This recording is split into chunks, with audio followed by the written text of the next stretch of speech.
Malappuram Nilambur കാളിക്കാവിൽ tapping തൊഴിലാളിയെ കടിച്ചുകൊന്ന നരഭോജി കടുവയെ പിടികൂടാനുള്ള ദൗത്യം ഇന്നും തുടരും. വനംവകുപ്പിന്റെ chief veterinary surgeon doctor Arun സക്കറിയുടെ നേതൃത്വത്തിലുള്ള സംഘമാണ് തെരച്ചിലിന് നേതൃത്വം നൽകുന്നത്. 2 കുങ്കിയാനകളുടെ സഹായത്തോടെയാകും തെരച്ചിൽ. 50ഓളം നിരീക്ഷണ ക്യാമറകൾ സ്ഥാപിച്ചാണ് ദൗത്യം. തെർമൽ ഡ്രോൺ ഉപയോഗിച്ചും തെരച്ചിലുണ്ട്. പാലക്കാട്ട് നിന്നുള്ള 25 അംഗ സംഘവും ഇന്ന് തിരച്ചിലിന് അവിടെ സജ്ജമാണ്. വിവരങ്ങളുമായി ശിവദാസ് കന്മനം ചെയ്യുന്നു. ശിവദാസ്, നരഭോജി കടുവയെ പിടികൂടാനുള്ള എല്ലാ തയ്യാറെടുപ്പുകളും അവിടെ നടത്തിയിട്ടുണ്ടല്ലോ. നിരീക്ഷണ ക്യാമറകൾ, കുങ്കിയാനകൾ, ഡോക്ടർ അരുൺ സക്കറിയുടെ നേതൃത്വത്തിലുള്ള വിദഗ്ധ സംഘം, 25 പേര് അടങ്ങുന്ന പ്രത്യേക തെരച്ചിൽ സംഘം, അതുപോലെ തന്നെ നിരീക്ഷണ ക്യാമറകൾ. നമ്മൾ അവിടെ മലപ്പുറത്ത് ഇത്തവണ കടുവ ഈ നിരീക്ഷണത്തിൽ കുടുങ്ങും എന്ന് കരുതാൻ ആകുമോ ശിവദാസ്?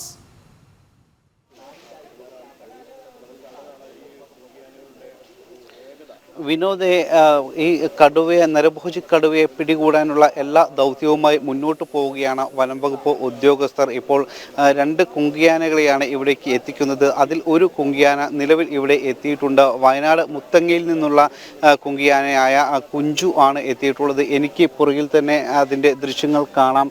ഇന്നലെ വൈകിട്ട് തന്നെ ഈ കുങ്കിയാനയെ ഇവിടേക്ക് എത്തിച്ചിരുന്നു. അതിനുശേഷം ഇന്ന് പാലക്കാട് നിന്നും കോന്നി സുരേന്ദ്രനും കൂടി എത്തും. ഇങ്ങനെ 2 കുങ്കിയാനകളുടെ സഹായത്തോടെയായിരിക്കും ഇത്തരത്തിൽ തിരച്ചിൽ തുടരുക. ഇന്നലെ വൈകിട്ട് മുതൽ തന്നെ ഈ നരഭോജി കടുവയെ പിടികൂടാനുള്ള ദൗത്യം ആരംഭിച്ചിരുന്നു. അത്തരത്തിലുള്ള വിദഗ്ധ സംഘം ഇന്നലെ വൈകിട്ട് തന്നെ ഈ കാളിക്കാവ് പ്രദേശത്ത് എത്തിയിരുന്നു.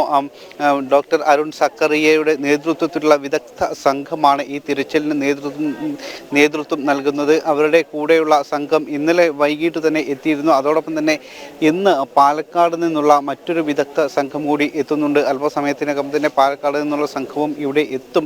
രാവിലെ മുതൽ തന്നെ ഇതുമായി ബന്ധപ്പെട്ടുള്ള മറ്റ് നടപടികളെല്ലാം തന്നെ നടന്നുകൊണ്ടിരിക്കുന്നുണ്ട്. തിരച്ചിലടക്കമുള്ള മറ്റ് കാര്യങ്ങൾ ഇപ്പോൾ അല്പസമയത്തിനകം തന്നെ ആരംഭിക്കും.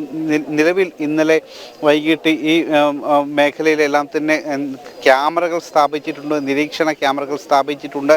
ഇന്നലെ വൈകിട്ട് മുതൽ തന്നെ ഇത്തരത്തിൽ ഏകദേശം 50ഓളം ക്യാമറകൾ സ്ഥാപിക്കാനുള്ള നടപടികൾ ആരംഭിച്ചിരുന്നു. അത് ഇന്ന് രാവിലെയും ഈ ക്യാമറകൾ സ്ഥാപിക്കുന്ന നടപടികൾ ഇപ്പോൾ നടന്നുകൊണ്ടിരിക്കുന്നുണ്ട്.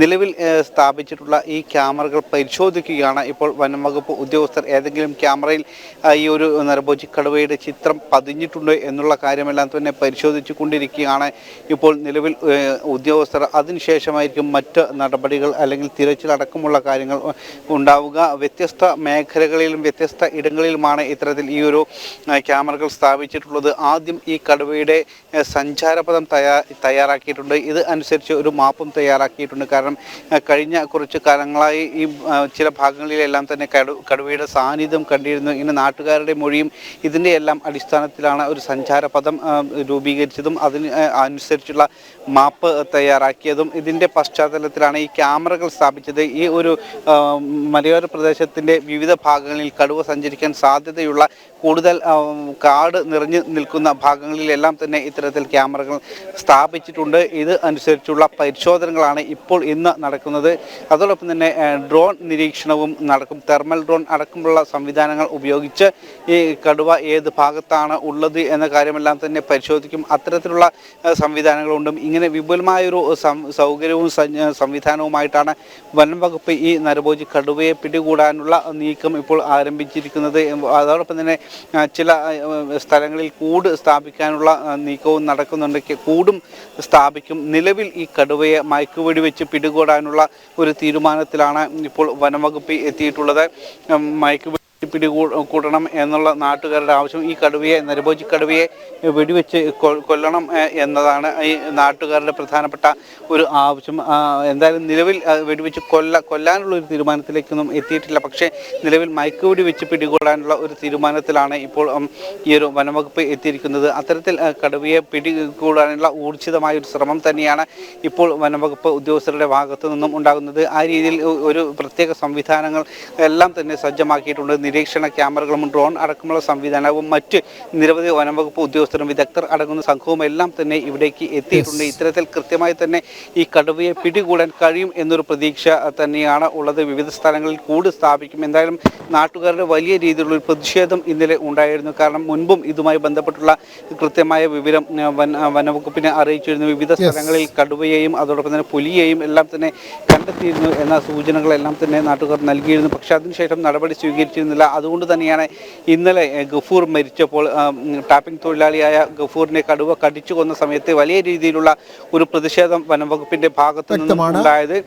അതിനുശേഷം പിന്നീട് മൃതദേഹം വിട്ടു നൽകാൻ നാട്ടുകാർ തയ്യാറായിരുന്നില്ല. പിന്നീട് വനംവകുപ്പിന്റെ ഉറപ്പിനെ തുടർന്നാണ് ഈ മൃതദേഹം വിട്ടു നൽകിയതും ഇന്ന് ഇത്തരത്തിലുള്ള കാളിക്കാവിലാണ് ടാപ്പിംഗ് തൊഴിലാളിയെ കടിച്ചുകൊന്ന നരഭോജി കടുവയെ പിടികൂടുന്നതിനുള്ള എല്ലാ ദൗത്യവും അവിടെ തുടരുന്നത്.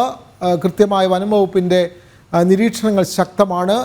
നിരീക്ഷണ ക്യാമറകളുണ്ട്. കുങ്കിയാനകളെ എത്തിച്ച് തെരച്ചിൽ നടത്തുന്നു. 50ഓളം നിരീക്ഷണ ക്യാമറകളാണ് സ്ഥാപിച്ചിട്ടുള്ളത്. പ്രത്യേക തെരച്ചിൽ സംഘം 25 അംഗ സംഘവും ഇന്ന് തെരച്ചിലിന് അവിടെയുണ്ട്.